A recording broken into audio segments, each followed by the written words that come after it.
সেদিন বাড়িতে হঠাৎ করেই অনেক গেস্ট চলে আসে। আর বাড়িতে সেরকম খাবারের মতো কিছুই ছিল না।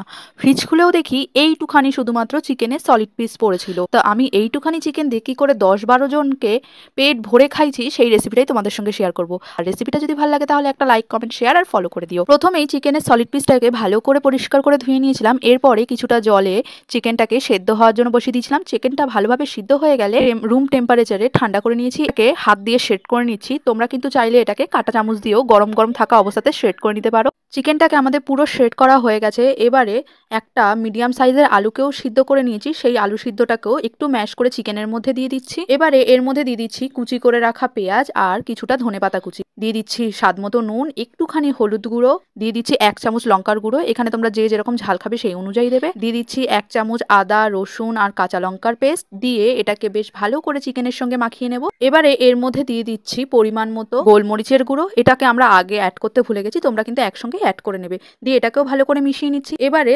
স্লাইস পাউরুটি নিয়েছি, সেই পাউরুটিগুলোকে ট্রায়াঙ্গেল শেপ করে কেটে নিচ্ছি। এবারে এই পাউরুটির মধ্যে আগে থেকে করে রাখা চিকেনের পুরটাকে ভালোভাবে এই পাউরুটির মধ্যে স্প্রেড করে নিচ্ছি। দিয়ে পাউরুটির যে আর একটা স্লাইস ছিল সেটাকে দিয়েই চিকেনের উপরে বসিয়ে দিচ্ছি। দেখো, এটাকে দেখতে এখন অনেকটা স্যান্ডউইচের মতো লাগছে। এইভাবেই আমরা সবকটা পাউরুটির মধ্যে চিকেনের পুরটাকে ভালো করে ভরে দিচ্ছি আর ভালো করে স্প্রেডও করে দিচ্ছি। দিয়ে আবারও সেই আর একটা পাউরুটি স্লাইসটাকে এর উপরে বসিয়ে দিচ্ছি।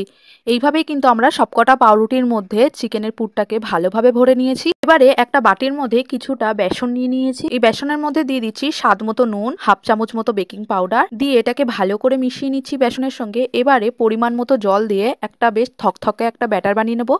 ব্যাটারটা হবে না বেশি পাতলা আর না বেশি গাঢ়। দেখো, তোমরা ভিডিওতে দেখলেই বুঝতে পারবে কিরকম ব্যাটার আমরা এখানে রেডি করেছি। এবারে একটা কড়াইয়ের মধ্যে কিছুটা সাদা তেল গরম হওয়ার জন্য বসিয়ে দিচ্ছি। তেলটাকে কিন্তু আমরা খুব বেশি গরম করব না, মিডিয়াম মতো গরম করে নেব। এবারে সেই রেডি করে রাখা পাউরুটিগুলোকে বেসনের মধ্যে ডুবিয়ে বেশ ভালোভাবে কোট করে নেব। তেলের মধ্যে দিয়ে দিচ্ছি। দিয়ে পাউরুটিগুলোকে বেশ ভালো করে এপিট ওপিট লাল করে ভেজে নেব। দেখো, পাউরুটির দুপাশে আমাদের লাল করে ভাজা হয়ে গেছে। এবার এগুলোকে তুলে নিচ্ছি।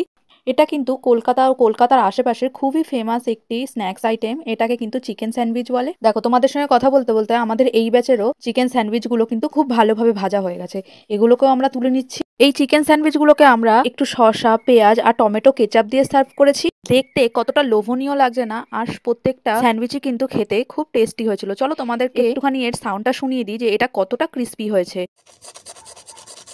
আওয়াজটা শুনে নিশ্চয়ই বুঝতেই পারলে যে এটা কতটা ক্রিস্পি হয়েছে। এবার চলো তোমাদেরকে এর ভেতরটা একটু কেটে দেখাই। দেখো কতটা পরিমাণে টেস্টি লাগছে, আর পুর কিন্তু খুবই ঠাসা।